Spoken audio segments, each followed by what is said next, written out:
Hi, following our lectures on team management, today we're going to talk about team dynamics. Very crucial, very important part of team management, to have a good dynamics in the team. It is critical to success of any organization, being your team might be a marketing department or HR department, or you've got a specific team for delivering a specific task. A good team dynamic is the key.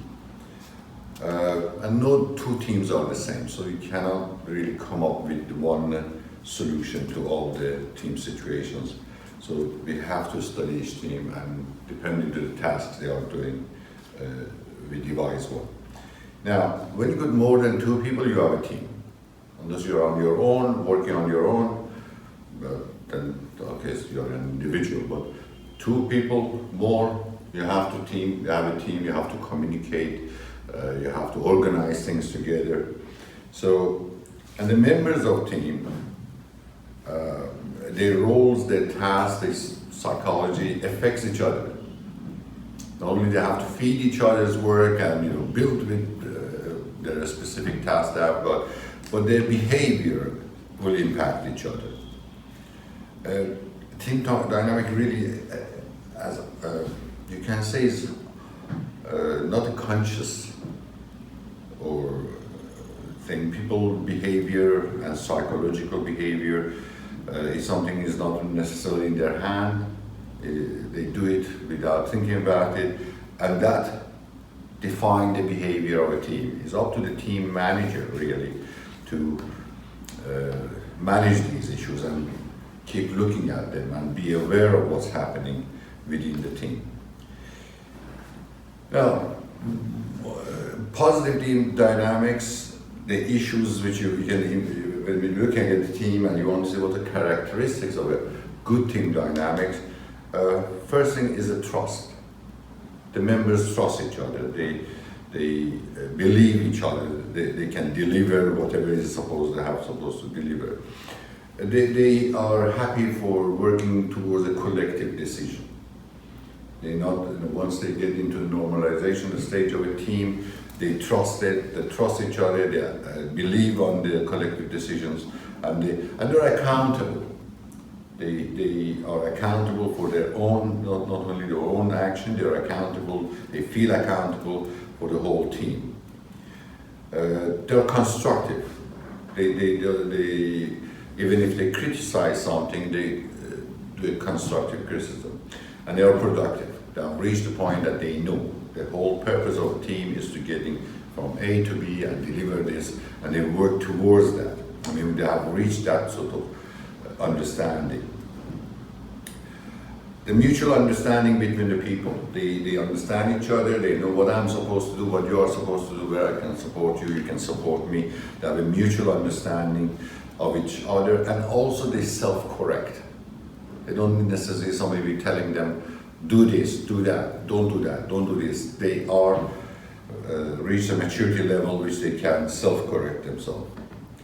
Now, what causes a poor team dynamic, to just name few. First, weak leadership. If the leadership is not strong or correct style for whatever team is doing, the whole team start fading away, and you lose the direction. There would be conflict and all that things.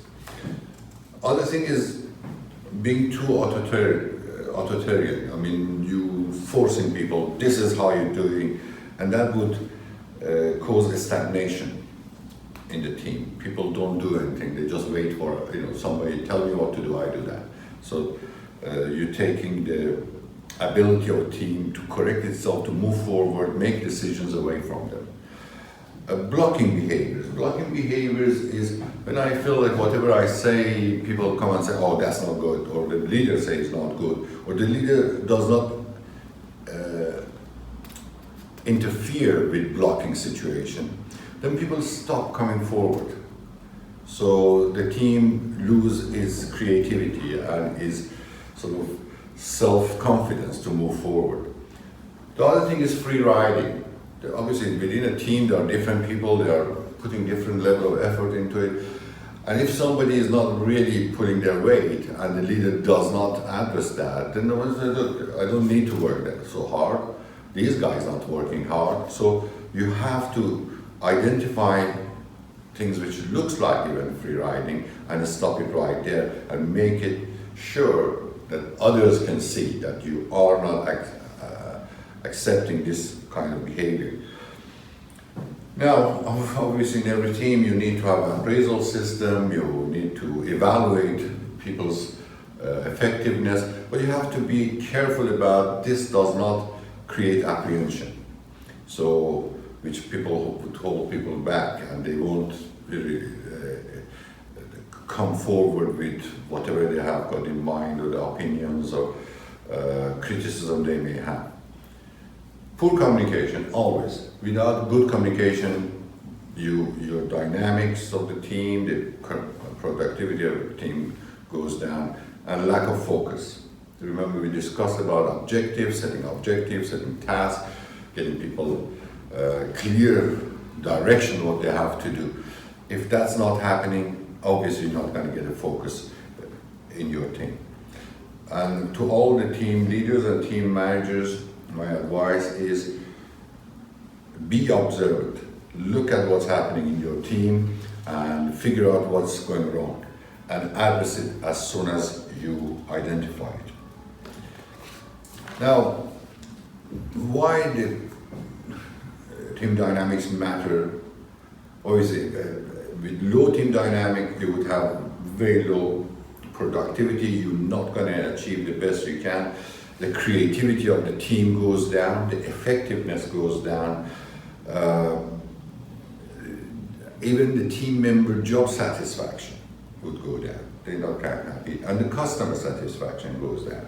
And your bottom line, you're going to lose it. So good team dynamics allows you not only to deliver whatever the team's supposed to deliver, it would be a happy team. And you would hopefully have a happy customers. How do we boost the strategy for boosting team dynamics? To know your team, either you can use the diagnostic tests, personality tests, and so on, or just you know your people. You have to know your team members, their behavior, what makes them happy, what are they good at, what are not good at, so you can manage them in a most proper way. Address problems quickly. Don't let problems to brew and get worse. Have a team charter. Create a team charter. So people can address it. Go and look at, okay, what am I supposed to do in this situation or to do in that situation. Enhance your team culture, try to work on it. It doesn't just improve itself. You have to put some effort into it. Communication, always, we're talking about build a good communication system, formal and informal, and always pay attention. Without paying attention, you wouldn't know what's happening in your team. Now I'm going to go through something like 10 tips on how to improve your team dynamics. I'm going to go fast through it. The notes are there. You can see more detail about that. Understanding motivations, the motivation theory, what motivates your team, what are the blind spots within the team, value system in the team, potential friction points, so you can use a motivation system to improve all these sort of ups and downs within your team. You have to bring your team together, yeah?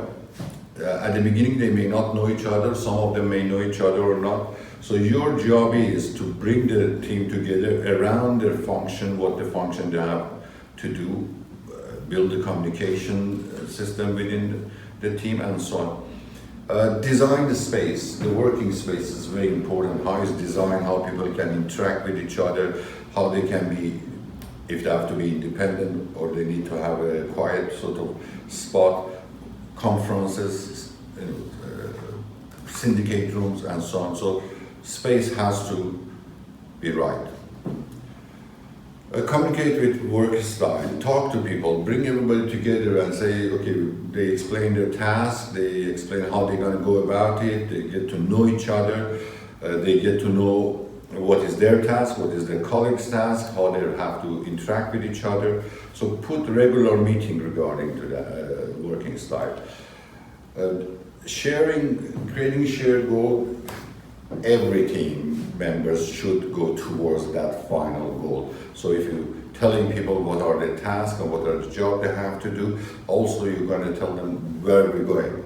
You know, football team, we're going to beat the opposition. We have to score goals. Very simple. But they all have to work towards that goal. You have to tell them about that. You build the trust within your team. Especially at the early stage of your team, when you're going through this storming situation, which is a lot of conflict situation, you have to make sure you are there and you are controlling the situation and getting a trust to build. People have to get to know each other to trust each other. It just doesn't happen by saying trust each other. A positive attitude and also prioritizing adaptability of the team and flexibility. The team gonna face a lot of different situations, difficult problem, conflict situations, so they have to be adaptable. Somebody may leave the team, somebody may join the team, and also they have to be flexible to make sure you're getting a smooth operation going. Encourage difference of opinion. Don't try to avoid conflicts and difference of opinion. The best of work of people come up when they argue passionately about what they believe and what they want to do. But you control it, but you promote it, you tell that people to come and give their